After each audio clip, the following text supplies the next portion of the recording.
کوئی انسان شام کو 6 بجے اگر شراب کے اس میں زیر اثر نہیں ہے، یعنی صحیح لفظ تو یہ ہے کہ الڈیہائڈ کے زیر اثر نہیں ہے، تو شام کے 6 بجے اس کے بعد ڈفرینٹ ہوگی، اور اس کے بعد آہستہ آہستہ جیسے وہ پیتا جائے گا ڈفرینٹ ہوگی. ہاں، مجھے تو یہ روز تجربہ ہوتا ہے، کیونکہ میں آؤٹ ڈور میں بھی بہت زیادہ مریضوں کا علاج کر رہا ہوتا ہوں جو شراب کی بیماری میں مبتلا ہوتے ہیں. تو شام 6 بجے ان کا جو میسج آتا ہے اور اس میں بڑا اچھے طریقے سے حال احوال پوچھنا اور اپنے کام کی کوئی کارگزاری بتانا اور معاشرے کے حالات پہ کوئی وشیش ٹپنی دینا، تو یہ پہلا میسج جو ہوتا ہے وہ یہ ہوتا ہے. تو اس کے کوئی گھنٹے کے بعد ایک میسج ہوتا ہے جس میں آواز ہلکی سی بدل جاتی ہے، کوئی لرزش سی آواز میں آ جاتی ہے، کوئی گلا شکوہ بیوی کا بیچ میں آ جاتا ہے، ماں باپ کے حوالے سے بھی کوئی نہ کوئی بات بیچ میں، اور زمانے کی جو بے اتنائی ہے وہ تو بل میں آ ہی جاتی ہیں. تو پھر 8 ساڑھے 8 بجے تھوڑا بات کو لمبا کھینچنا، بات کو رپیٹ کرنا، کوئی پرانی باتوں کو دہرانا. پھر ایک میسج آتا ہے، وائس میسج، جس میں وہ بتا رہے ہوتے ہیں کہ یہ دنیا کیسی ہے اور میں کتنا اچھا ہوں اور میرے ساتھ کتنا برا سلوک ہے، میرے جیسے انسان کے ساتھ یہ ہو رہا ہے. اس کے بعد آپ کی باری آتی ہے. پھر نہیں، میں تو بیچ میں وہ سننے کے اینڈ پہ ہوتا ہوں. تو پھر رات میں تو اس وقت بڑا بزی ہوتا ہوں، تو وہ میسج میں پھر اکٹھے ہی سن رہا ہوتا ہوں بعد میں، اور میں بتا سکتا ہوں کہ یہ میسج کتنے بجے کا میسج تھا. رات کے پھر 10 بجے میسج آتا ہے کہ جس میں وہ بتاتے ہیں کہ ان کے ارد گرد لوگ کتنے ریاکار ہیں، کتنے جھوٹے، اور یہ ہے اور وہ ہے، اور وہ آپ سے جو باتیں کرتے ہیں میرے متعلق وہ کتنی غلط ہے. اور کرتے کرتے اور اس کے بعد پھر ایک 11:30 بجے کے قریب میسج، جو کہ میں عموماً صبح ہی دیکھتا ہوں، جس میں میسج یہ چل رہا ہوتا ہے کہ میرا کوئی نہیں ہے ڈاکٹر صاحب، میں تنہا ہوں، مجھے اپنی جنگ اکیلے ہی لڑنی ہے، لڑتے لڑتے مر جانا ہے. میرے ارد گرد جو ہے بہت غلط لوگ ہیں، ماں باپ بھی اچھے نہیں، فلاں بھی نہیں اچھا، فلاں بھی اچھا نہیں، فلاں بھی اچھا نہیں.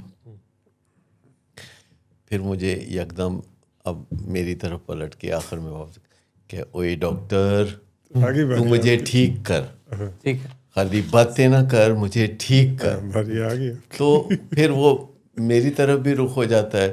تو پھر میں وہ میسج واپس بھیجتا ہوں کہ ذرا اس کو سن لیں. تو پھر وہ تھوڑا اب اگلے دن جب وہ سنتے ہوں گے تو پھر ان کو ہوتا ہوگا کہ اچھا ہی تو، اور پھر وہ کافی ندامت ہوتی ہے، کیونکہ ان کے اندر ایک بہت اچھا انسان بھی چھپا ہوتا ہے جس پہ بہت گرد پڑی ہوتی ہے. لیکن ان پہ حل بھی تو دیا نا کہ اوئے ڈاکٹر مجھے ٹھیک کر. وہ باٹم لائن ہے نا کہ کرو میرا کچھ. دیکھیں پہلے میسج سے ہی وہ ہیلپ، دیکھیں پیشنٹ جو ہوتا ہے نا وہ ہیلپ کے لیے ہی کرائے کر رہا ہوتا ہے. ہمیں سمجھ نہیں آتی. دیکھیں مریض کچھ بھی کرتا ہے نا، دنگا فساد رولا، یہ جو کچھ بھی وہ کر رہا ہوتا ہے نا، یہ ایک طرح سے اس کا مدد مانگنے کا عجیب و غریب سا طریقہ ہے. یعنی وہ صاف نہیں کہہ سکتا کہ بھائی مجھے مدد کی ضرورت ہے، میری مدد کرو، کیونکہ انا بہت زیادہ ہوتی ہے دھمکی دے کر، اور وہ چاہتا ہے کہ میں ایسے حالات پیدا کروں جو علاج کی طرف چلے جائیں. کیونکہ ایسا میں نے خود میرے جو کلائنٹس آتے ہیں ان کے ساتھ بھی دیکھا ہے، اور میں نے امریکہ میں اور دوسرے ملکوں میں جب میں کبھی ملنے جاتا ہوں ان لوگوں کو جو کہ نشے کی بیماری کا علاج کرتے ہیں، تو وہاں بھی ان کے ساتھ کوئی نہ کوئی ملاقات ہوتی ہے، تو کوئی نہ کوئی مریض آ جاتا ہے، تو وہ آتے ہوئے کیسے بات شروع کرتا ہے، اصل مقصد اس کا کیا ہوتا ہے. سر بڑی زبردست بات کی آپ نے. دیکھیں کہ ڈاکٹر کا کام جو ہوتا ہے نا وہ اپنے مریض کے ساتھ ہوتا ہے، اور میں ظاہر ہے مختلف قسم کی بیماریوں کا علاج کرتا ہوں. تو جب فیملی والے پیشنٹ کو بلیم کرتے ہیں تو پھر میں ان کو بتاتا ہوں کہ نہیں، یہ اس کے اختیار میں نہیں ہے، تو اس کو تھوڑا سا آپ لیوریج دیں. یہ اس بیچارہ، اور اگر ہم کہتے ہیں کہ یہ پیشنٹ نے جان بوجھ کے یہ بیماری پالی، یہ جان بوجھ کے گھیر گھار کے اپنے طرف بیماری لایا، تو پھر کون بندہ ہے جو اس سے مستثنا ہے؟ پھر ڈائبٹیز والے کو آپ کیا کہیں گے؟ ایسے ہی پھر دل کے مریض کو آپ کیا کہیں گے؟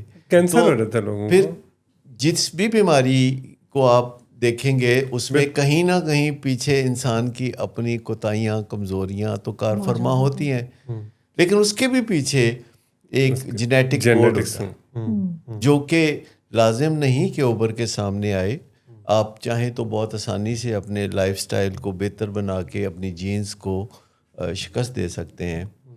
جینس کو شکست دینا مشکل نہیں ہے، چاہے وہ ڈائبٹیز کا معاملہ ہو یا شکیزوفرینیا کا یا بائیپولر ڈس آرڈر یا دل کا معاملہ. اگر پہلے سے آپ کو ادراک ہے کہ آپ کے خاندان میں یہ بیماریاں جینیٹیکلی موجود ہیں، پری ڈسپوزڈ ہیں آپ، تو اس کے بعد آپ کے لیے کوئی زیادہ مشکل نہیں ہے جینس کو بیٹ کرنا. لیکن آپ کس ماحول میں ہیں، کن لوگوں سے ملتے جلتے ہیں، آپ کی صحبت کیا ہے، اس کو بیٹ کرنا ناممکن ہے تقریباً. میں نے زندگی میں دیکھا ہے کہ جتنے بھی لوگ اونچے اونچے دعوے کرتے ہیں جی کہ ان کے اوپر کوئی اثر نہیں ہوگا، وہی سب سے زیادہ کانوں کے کچے پائے گئے. ایسی ہے. اور کوئی انسان بھی یہ دعویٰ نہیں کر سکتا کہ وہ دریا میں اترے گا اور بھیگے گا نہیں. Sir man is known by the company he keeps. ہاں، یہ بالکل باٹم لائن ہے اور یہ سلوگن ہے اور یہ ہو نہیں سکتا. اور میں سب کو کہتا ہوں دیکھو یہ نہ کرو، اپنے ساتھ یہ ظلم نہ کرو. آپ اپنی جینس کو بیٹ کرنا چاہتے ہو، بسم اللہ ہمت کر کے کرو، لیکن اپنی صحبت کو آپ دور سے سلام کر لو اگر وہ آپ کے اوپر برا اثر کرتی ہے. ہمارے ہاں ایک کلچرل یا روایتی بات ہے کہ جو ہمارے پرانے دوست ہوتے ہیں وہ ہمارے ایمان کی طرح ہو جاتے ہیں. یس، ان کو کیسے چھوڑا رہے، وہ ہمارے لیے کتنا ہی مضر کیوں نہ ہو جائیں، نقصان دہ کیوں نہ ہو جائیں، ان کو چھوڑنا، ان سے کنارہ کشی کرنا ایک ایسا گناہ سمجھا جاتا ہے جس کی کوئی معافی نہیں. سر یہ ہڈیوں میں جا چکا ہے، یہ بڑے ہڈیوں میں. طریقوں سے پیشنٹ جو ہے وہ پوچھتا ہے ہمیں کہ یہ اچھا یہ ایسے یہ والا دوست تو اتنی سی کرتا ہے، مجھے روکتا بہت رہا ہے، اب وہ نہیں کرتا. بعض اوقات تو وہ یہ سمجھتے ہیں، یعنی ہمیں یہ ایسا فیل کرا رہے ہوتے ہیں جب ہم کہتے ہیں نا کہ کوئی آپشن نہیں ہے، علاج کے جو پروٹوکولز ہیں وہ کہتے ہیں کہ آپ ایسے کسی دوست سے رابطہ نہیں رکھ سکتے، پرہیز ہے یہ علاج. وہ کہتے ہیں اب آپ کا خیال ہے کہ ہم اکیلے ہو جائیں، ہم کمرے میں بند ہو جائیں، ہم ڈس فنکشنل ہو جائیں. اچھا، میں نے یہ دیکھا ہے کہ اپنی زندگی میں کہ میرا جو شعور کے ساتھ ہی یہ سلسلہ شروع ہو گیا کہ اپنے سے بہتر لوگوں کو اپنے ارد گرد اکٹھا کرنا ہے، چاہے وہ میرا ادارہ ہو یا سوسائٹی میں لوگوں سے میل جول ہو. میں ہمیشہ جب لوگوں کو ملتا ہوں اور دوست بناتا ہوں تو میرے ذہن میں یہ ہوتا ہے کہ کیا اس میں کوئی مجھ سے بہتر بات ہے، اور جو ہی مجھے اپنے سے بہتر چیزیں لوگوں میں نظر آتی ہیں تو میں ان کو قریب کر لیتا ہوں یا خود ان کے قریب ہوتا ہوں. تو میں نے ایسے بے پناہ دوست اکٹھے کیے ہیں گزشتہ 50 سال میں کہ جو ہر لحاظ سے اچھا اثر ڈالنے والے ہیں، جن کا ٹرکل ڈاؤن ایفیکٹ اچھا ہوتا ہے.